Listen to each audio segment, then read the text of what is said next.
여러분을 사랑하고 축복합니다. 저는 경기도 용인에 위치한 다림목교회 양홍소 목사입니다. 새날이 밝았고 새날이 시작했다라고 얘기하는데, 신정과 구정은 우리에게 있어서 새날에 대한 기쁨을 주기도 하지만, 특별히 이런 코로나 상황에서의 새날은 그렇게 행복하지만은 않은 것 같아요. 2만 명이 넘어가고 있다고 하고, 또 준비해야 될 것들이 많고 변화가 없는 시대, 그럼에도 불구하고 여러분의 마음은 새롭게 변화되는 한 날 한 날 되시길 바랍니다. 주일 오감 예배 광고와 말씀 우리 10분 안에 한번 같이 나눠봤으면 좋겠습니다. 2주간 거리두기가 계속 연장됐습니다. 오늘까지는 동일한 적용 일정이 되고요. 다음 주부터도 아마 큰 변화 없이 예배드리고 모임을 가질 수 있을 것 같습니다. 주일 오감 예배는 오전 11시에, 새벽 아들람 기도회는 5시 15분에, 금요 기도회는 어저께 저녁 9시에 모였는데 미처 광고가 많이 안 돼서 많이 모이진 못했지만 우리 이정민 전도사님 설교가 유튜브에 올라와 있습니다. 꼭 참고하셔서 들으시고 함께 자발적 간언에 동참해 주시기를 부탁드립니다. 2022년 봄 대신방 준비 중이고 시작했습니다. 우리 윤권사님 가정을 통해서 시작했는데 각 가정과 교회와 직장으로 제가 찾아뵙도록 하겠습니다. 가정예배에서 계속 배포되고 있습니다. 참고하셔서 같이 준비하시면 좋겠고요. 기부금 납입증명서 발급해드리고 있는 거 아시죠? 이름, 생년월일, 주소 알려주시고 메일이나 혹은 찾아오셔서 찾아가셔도 됩니다. 2월 14일에는 제3기 스티그마 세미나를 준비 중에 있습니다. 현재 등록하신 분들을 보니까 전국에서 등록해 주셨고요. 그리고 무엇보다 미국에서도 두 분이 또 신청을 해 주셨어요. 그래서 많은 인원은 아니지만 우리 함께 나눌 수 있는 인들이 조금씩 늘어서 정말 가치 있는 세미나가 될 수 있도록 여러분 마음 모아 주시기 바랍니다.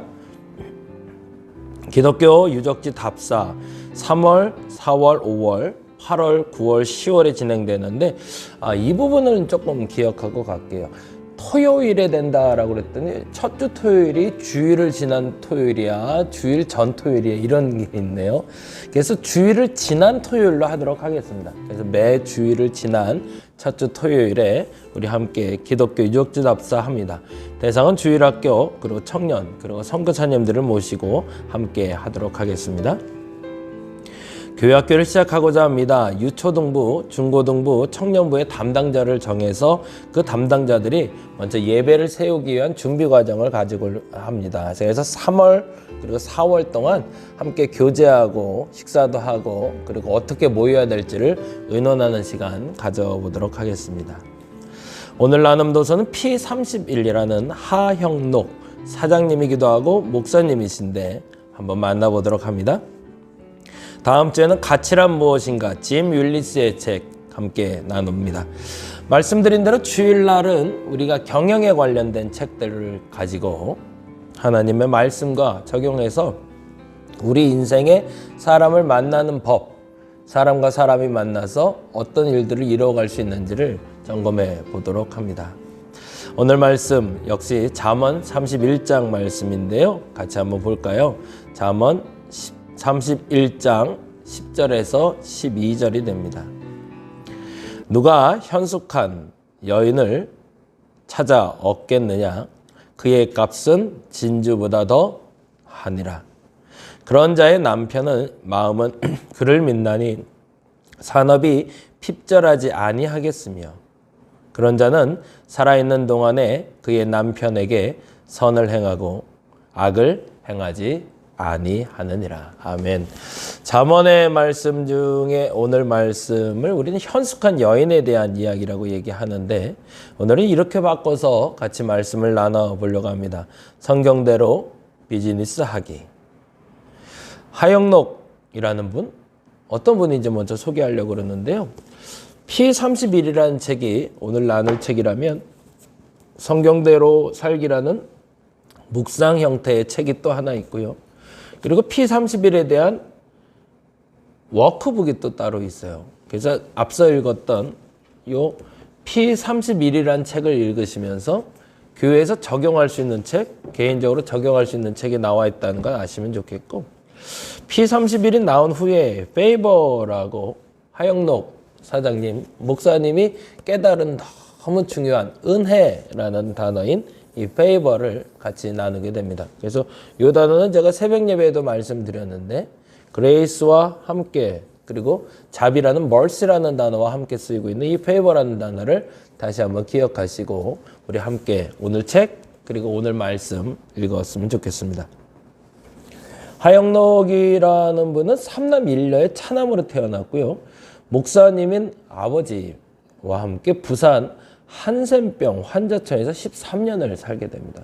근데 7년을 살고 원래 나오려고 했다가 7년을 더 살게 되는데 이유는 아주 재밌어요. 7년은 아버지가 들어가자고 해서 들어갔는데 들어가고 나서 7년이 지나 나오려고 했더니 어머니가 그러셨대요. 지금까지는 남편이 시키는 대로 함께 이곳에 머물렀지만 나는 이곳에 전심을 다하지 않았다고 7년을 더 머무르자고. 그렇게 해서 한센병 환자촌에 13년. 그래서 놀림도 많이 받고 손가락질도 받고 심지어는 돌팔매에도 맞기도 했다고 하네요. 문둥이하고 친구다라고 해서. 그리고 1969년에 12월 필라델피아로 이민했고 가장 젊은 나이에 최고의 당시 주차 빌딩 건축 설계 회사인 워커사에 입사하게 됩니다. 승승장구했죠. 그러던 중에 1991년 10월에 고속도로에서 운전 중에 의식을 잃고 맙니다. 병명의 이름은 심실빈맥인데 갑자기 심장이 갑자기 빨리 뛰었다가 멈춰버리는 병이라고 하네요. 2년간 생명을 위협하는 절박한 위기의 순간을 넘기면서 살기 위해 그때 하나님의 말씀을 빌어서 붙잡았고 그 말씀 속에서 하나님을 만났고 완전한 하나님의 사람으로 거듭나게 됩니다. 건축 설계 회사인 팀 하스의 회장이기도 하고요. 주차장 건축 설계 회사입니다. 최우수 건설 기업가상 그리고 올해의 엔지니어상도 받고 심지어는 2013년에 오바마 정부의 국립건축과학원의 이사까지 역임하게 되는 성과를 이뤄내게 됩니다. 그런데 이 부분에서 하영록 사장님이 이 성공 가도를 가게 된 결정적인 계기를 말씀에서 찾고 있습니다. 그리고 그 말씀대로 비즈니스 하는 것에서 그 목적지와 그 기준을 잡고 있는데 그것이 바로 잠언 31장 말씀이 됩니다.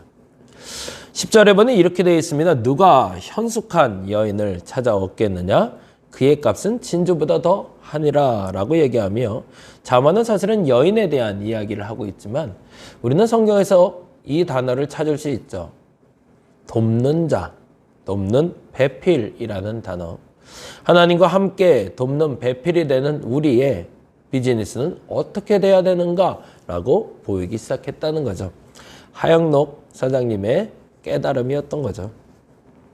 11절부터 이렇게 풀이가 됩니다. 이 잠언 31장이라고 되어 있는 P31에 있는 이야기들을 그대로 풀어가려고 하는데 이렇게 된 이유를 페이버라는 단어에서 찾는다고 말씀드렸잖아요.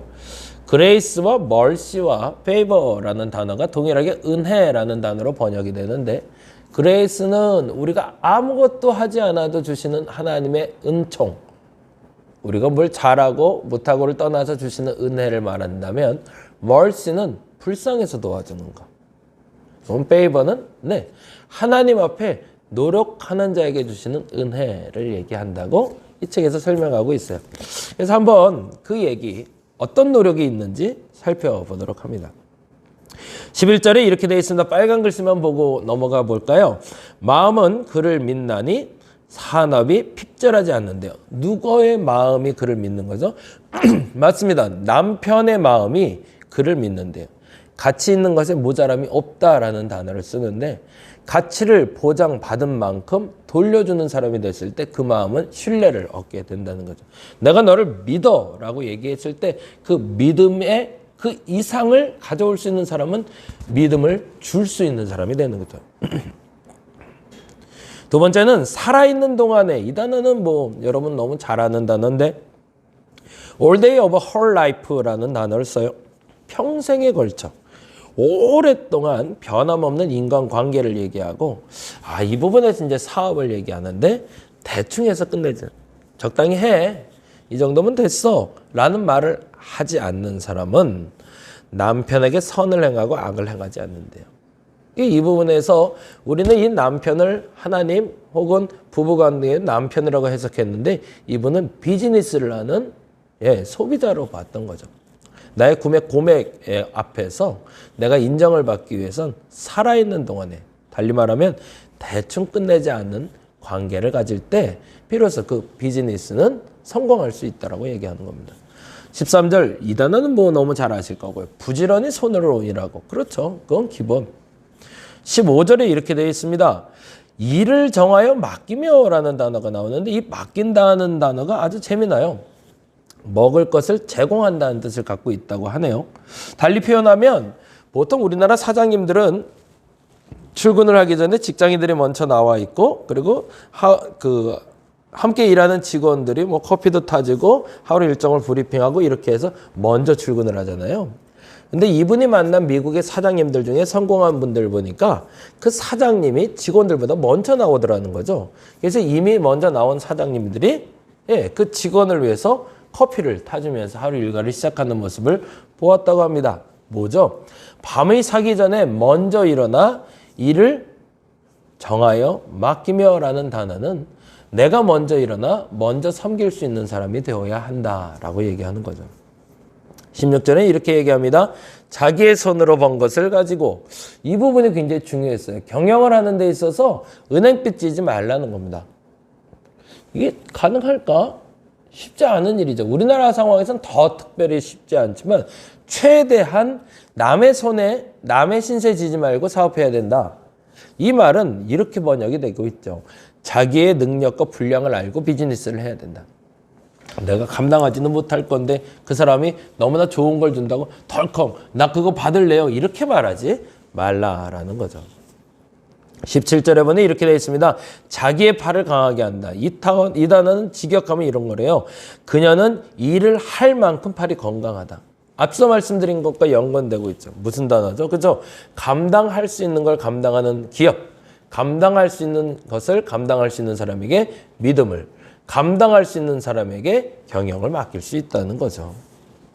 밤에 불을 끄지 아니하며 라는 단어가 나오는데 그 앞서절이 참 재밌어요. 자기의 장사가 잘 되는 줄 깨닫고 라는 이 깨닫고 라는 단어에 씨라는 단어를 쓰는데 집중하여 보다 라는 뜻입니다. 수익이 생길 수 있는 일에 집중한다는 거죠. 수익이 생기지 않는 일에 허비되는 것이 우리의 경영을 망치게 되고 비즈니스를 망치게 되더라는 거죠. 관심 가져야 될 부분, 내가 잘하는 부분, 내가 해야 되는 것에 집중해야 되는데 딴 것에 집중하다 보면 내가 수익을 올릴 수 있는 것도 잃을 수 있다. 이 말은 뭐 굳이 설명 안 해도 너무 잘 아실 것 같고 누군가에게 시키지 말고 주인이 직접 해야 된다는 말입니다. 손으로 손뭉치를 들고 손가락으로 가락을 잡는다. 스스로 손뭉치를 들고 손가락으로 가락을 껴서 일을 하는 사람에게 일을 맡겨준다는 거죠. 20절에 보니 이렇게 되어 있습니다. 공고한 자에게 손을 펴며 궁핍한 자를 위하여 손을 내밀며. 이게 티마스 회사의 창업 정신, 목적이라고 하는데 앞서 말씀드린 대로 이분이 심장에 문제가 생겨서 2번의 심장 수술을 크게 받게 됐는데요. 그러면서 깨달음이 온 거죠. 우리는 어려운 이들을 돕기 위해 존재하는 회사가 되어야 된다. 와, 이건 쉽지 않은 거죠. 나의 이득을 위해서 돈을 버는 것이 아니라 하나님의 영광을 위해서. 근데 궁극적으로 하나님의 영광을 위해서는 뭘까? 하나님을 사랑하고 이웃을 사랑하는 것을 실천하는 것인데 그러자면 어떻게 해야 된다? 우리는 어려운 이들을 돕기 위해서 존재하는 회사다라고 선포하고 그런데 그 회사를 하나님 축복하셨다는 겁니다. 그러니 그런 회사는 항상 준비되어 있어서 눈이 와도 염려하지 않는다는 거고요. 22절 참 재밌어요. 아름다운 이불을 짓는다고 합니다. 이 단어를 이렇게 해석했어요. 침대 정리했니? 공과 사를 구별할 수 있어야 된다는 거예요. 그 어느 시점이 되면 내가 일하지 않아도 직원들이 일해줄 때가 온다는 거죠. 조직이 만들어진 거죠. 근데 그때일수록 더 신중해야 됩니다. 뭐? 내 것과 함께 쓰는 것, 공적인 것과 사적인 것을 분리해서 쓸 수 있어야 그 비즈니스는 성공적인 길로 갈 수 있다는 거죠. 23절에 그러면 사람들에게 인정을 받게 될 거라는 거고요. 24절에 띠를 만들어 상인에게 맡겨. 이것도 재미있어요. 엑스트라 마일이라는 단어를 쓰는데 그렇다고 해서 멈추지 말라는 겁니다. 그 성공가도를 가다가 잠깐 멈춰버리면 끝나는 거잖아요. 멈추지 않기 위해서 어떻게 해야 돼요? 공과 사 구별해야 되고 그리고 고객이 나갈 때 우리나라는 그런 문화가 있죠. 사람들을 마중하고 배웅한다는 표현을 쓰죠. 마중은 어떻게 하는 거죠? 예, 먼저 나가서 기다려주는 겁니다. 배웅은요? 예, 가기 전에 그 사람의 차가 떠나기 전에 뒷모습이 보이기까지 서서 기다려주는 걸 얘기하죠. 그걸 엑스트라 마일이라고 얘기하는데 그런 정신을 변치 말라고 얘기합니다. 그러면 후일에 웃을 일이 생길 거고요. 혀로 인애의 법을 말하며 게을리 얻은 양식을 먹지 않게 될 거라고 얘기하고요. 그리고 칭찬받게 될 거라고 얘기합니다. 그리고 마지막에 이렇게 얘기합니다. 손의 열매가 그에게로 다시 돌아올 거라고. 그리고 성문에서 칭찬을 받을 거라고. 성경대로 비즈니스를 할 수 있을까라는 생각 많이 해보게 돼요. 정말 죄송한 얘기지만 성경대로 교회가 될 수 있을까를 조심하게 고민하게 돼요. 목사로서 참 비참한 고민이죠. 아니 교회를 하면서도 성경대로 안 돼? 라고 얘기하는데 왜일까요? 하나님이 통치한다고 얘기하지만 사람과 사람이 만나고 있기 때문에 그렇습니다. 우리 서로 간에 이 비즈니스가 잘 이루어지길 바랍니다. 교회 내에서도 이제 조직이 만들어지는데 이 조직 안에서 지금 말씀드린 이 룰을 가지고 우리 함께 경영해 봤으면 좋겠습니다. 그리고 여러분의 회사도 이렇게 되셔서 그 손의 열매가 여러분에게 돌아가고 그리고 성문에서 칭찬을 받을 수 있는 여러분의 기업 그리고 성도, 교회 되어주시기를 간절히 바랍니다. 주기도문 할까요? 하늘에 계신 우리 아버지여 이름이 거룩히 여김을 받으시오며 나라의 마옵시며 뜻이 하늘에서 이룬 것 같이 땅에서도 이루어지이다. 오늘날 우리에게 일용할 양식을 주옵시고 우리가 우리에게 죄 지은 자를 사하여 준 것 같이 우리 죄를 사하여 주옵시고 우리를 시험에 들게 하지 마옵시고 다만 악에서 구하옵소서. 대개 나라와 권세와 영광이 아버지께 영원히 있사옵나이다. 아멘. 예배를 마쳤습니다. 비즈니스에 성공하시고 관계에서 승리하시는 저와 여러분 되길 바랍니다. 감사합니다.